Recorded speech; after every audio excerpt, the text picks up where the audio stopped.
So after fitting the John Cooper Works calipers in the last video, there was quite a few people that seemed to be interested in how to bleed the system once you've done that. And obviously because I'm fitting the higher performance calipers, I wanted to upgrade the fluid. So I'm going from .4 to .5.1, as you can see here. So I bought 2 litres of that stuff. I'm hoping that that's going to be plenty. I should have quite a lot left. But I bought 2 just because I didn't want to run out halfway through.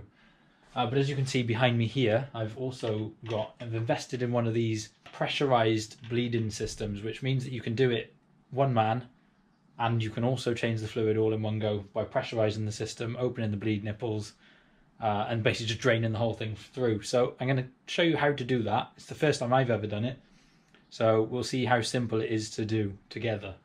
To make my life a little bit more easy, I have jacked the car up and put it on 4 axle stands and removed all 4 wheels. Obviously this just means that I don't have to crawl underneath the car to access all the bleed nipples. It should be nice and simple. So if I talk you through, hang on, let me just shimmy down this narrow garage. If I talk you through this system, this is actually it's a laser system from Screwfix.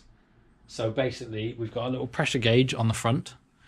So you pump this up and down to build the pressure. This is a universal brake fluid lid adapter, which should fit most European models, so I've read in the instructions.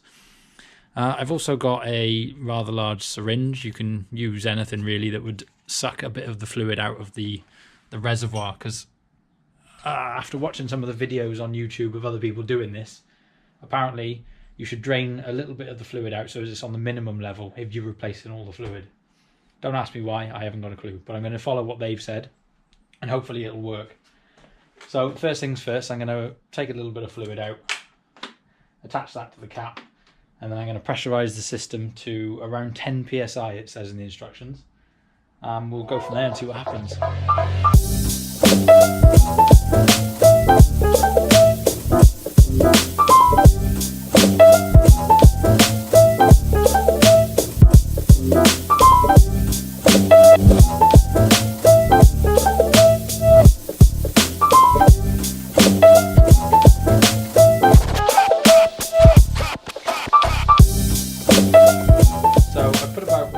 Litres into this little container here. I think I filled it a little bit above where it should have been according to the instructions, but I think it'll be alright because it did say this was a 2-litre container, so I think it'll be fine.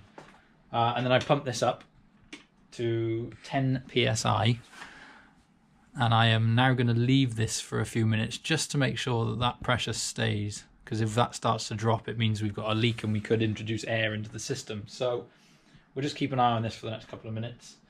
I've already watched all the fluid travel through these pipes, so we know that we're all good there. Just to show you this a little bit further detail, we've got a little pressure relief button here. So when you've finished, obviously press that and it'll release all the pressure. So I'm going to start with the furthest caliper away from the reservoir, which is the one on the back passenger side. And then I'm going to do the other back one and then work forward. That's the way that I've researched and you're supposed to do it. So I'll get it all set up now with a little jar, some pipe onto the nipple, ready to undo it and release the fluid. And hopefully, it's going to be quite difficult to tell, I think, because the fluid that I've just drained out of the reservoir seemed quite clean. So I'm assuming that this was done relatively recently. So I'm down by the back passenger caliper at the moment. I'm sorry for the lack of space in this garage. It does make things pretty difficult, but I've got a 10mm spanner ready to undo the bleed nipple. We've got just an empty jar, an old jam jar or something will do. We've attached some pipe onto there. So fingers crossed now, if this system is working properly, as soon as I undo this, we should see fluid start to come through.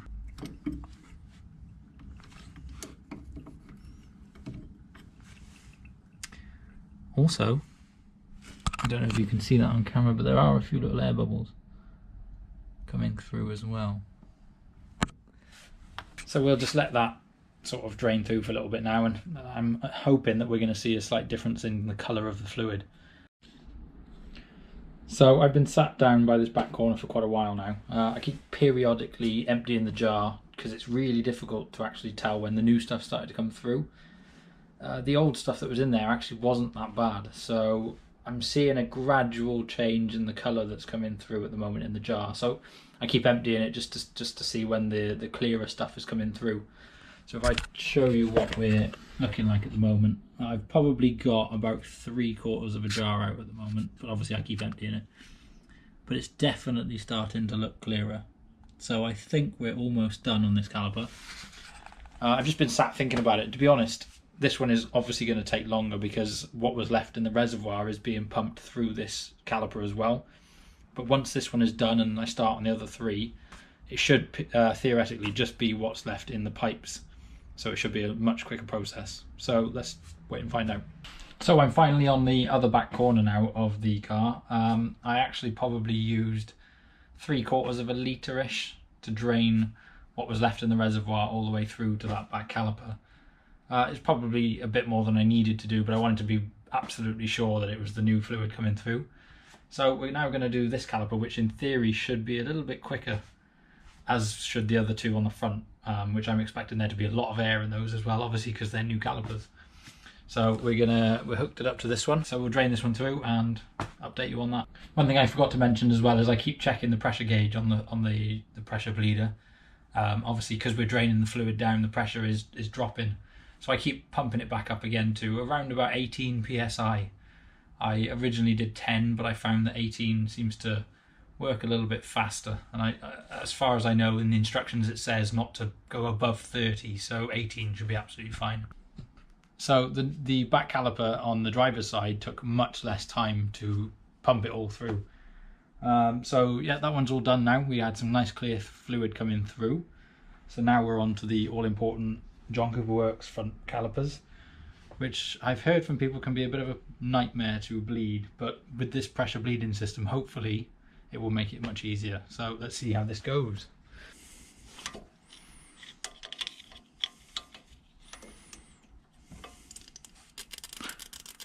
Well, that's not a very good start, is it?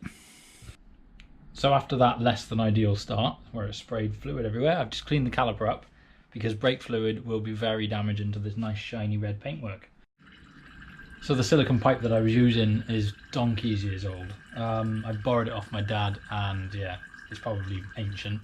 So I think there might have been a bit of a blockage in it, or the pipe's just a bit knackered. So I've taken this little black piece off the end of it, and it's not the ideal way to bleed brakes, but it is flowing quite nicely now rather than dribbling down the caliper. So I don't think this one is going to take much, as the fluid is coming out relatively clear anyway.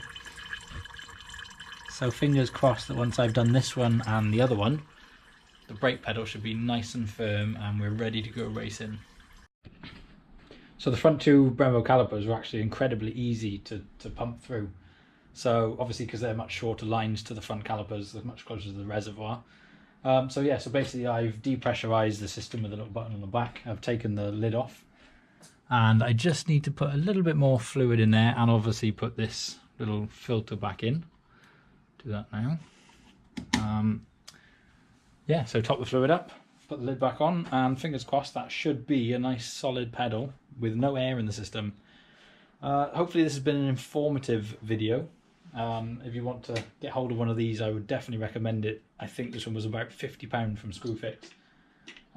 So yeah, it just takes the hassle and the stress out of bleeding the brakes using 2 people. You worry about introducing air into the system. This eradicates all of that. So highly recommended. Thanks for watching, and join me again when I'm going to be doing some more stuff on this Mini. Plenty to do, plenty to be getting on with. So yeah, thanks for watching. Don't forget to hit the subscribe button, and I'll see you on the next one.